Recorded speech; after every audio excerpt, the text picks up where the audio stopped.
Hey chess friends, welcome to a new video. Rook Endgames are the most common endings we have in chess. I know that there are a lot of players who struggle with them because they are a little difficult sometimes. Okay, my opponent has just traded queens and now we transposed to a Rook's Endgames. I think I'm going to lose this. But the good news is that there are some simple things we can learn that will make the life much easier in Rook Endgames, and that's what this video is about. So if you want to get some interesting tips that will help you to play better in Rook Endgames, then stay there, watch and think. The first tip is rooks should go behind passed pawns. No matter whether it is your own pawn or an enemy pawn you're trying to control, the best position for the rook is going to be behind. For example, here, for white rook, the best is going to be the rook on a1.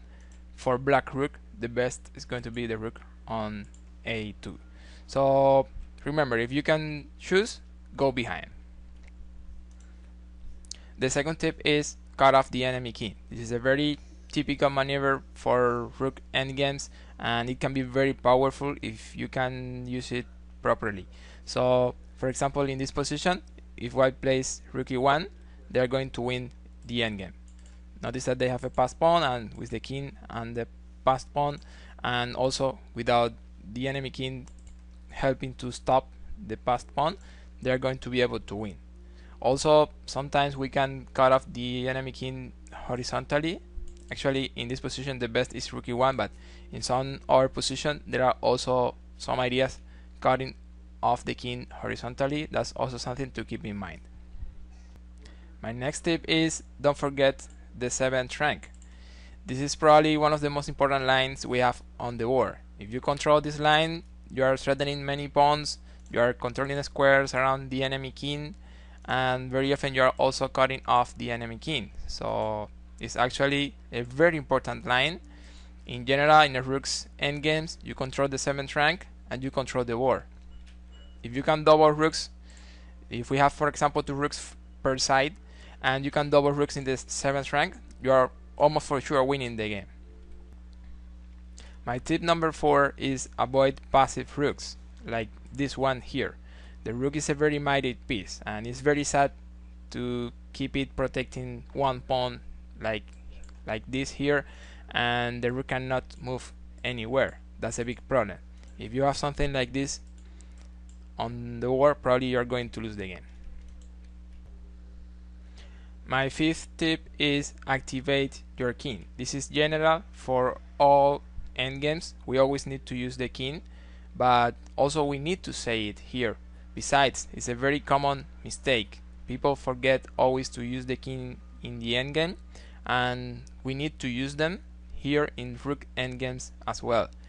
We need to use them to protect our own pawns, to threaten enemy pawns, or even to create threats on the enemy king.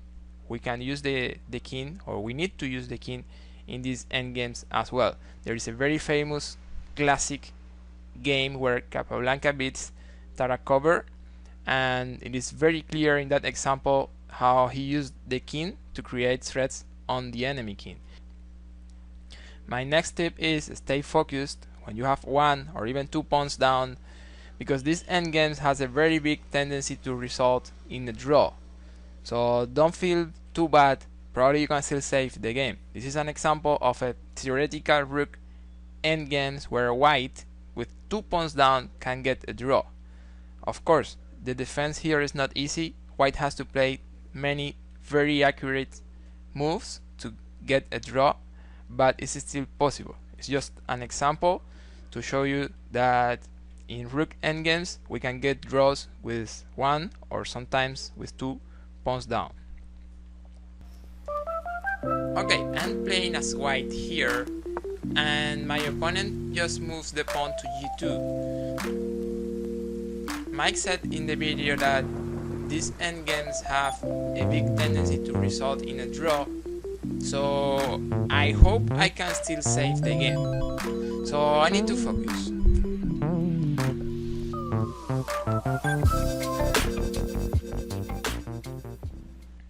Tip number 7, study Lucena's bridge. Lucena's bridge is this position we have right now on the board. It's basic, it's very essential. You are going to need it for sure. And here there is no magic. This is something you need to study. So use like 5-10 minutes, try to remember the basic position and also try to remember the maneuver to win when you have something like this on the board. It's going to help you to win a rook and pawns endgames when you have a pawn up. So as I said, there's nothing to do here. You need to watch it, learn it, and understand it. My 8th tip is study Philidor's position. This is another essential basic position for rooks and pawns endgames you need to know for sure. So there's no magic here. Again, just take like 10 minutes, study, try to remember the basic position and try to understand the moves to get a draw. My next tip is avoid weak pawns. Weak pawns are a problem in almost every endgame, but they are a big problem in rooks endgames. Weak pawns mean passive rooks. I mean, when your opponent attacks the pawns like here with rook d5 for example, black will have to play rook c8 and the rook is going to be very passive, as white rook is always going to be very active. Especially isolated pawns like these ones here are very bad for rook endgames.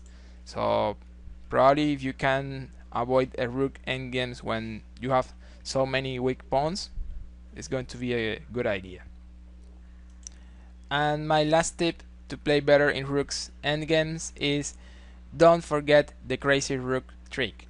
For example, in this position, if black plays a2, which is a very common mistake, then white can give some check, maybe the king comes up, and then there is what we call crazy rook. Rook a3, sacrificing the rook, and if black captures, then it's a stalemate, and if the king goes back, the rook can follow the enemy king, sacrificing, but black can never capture because it's a stalemate position.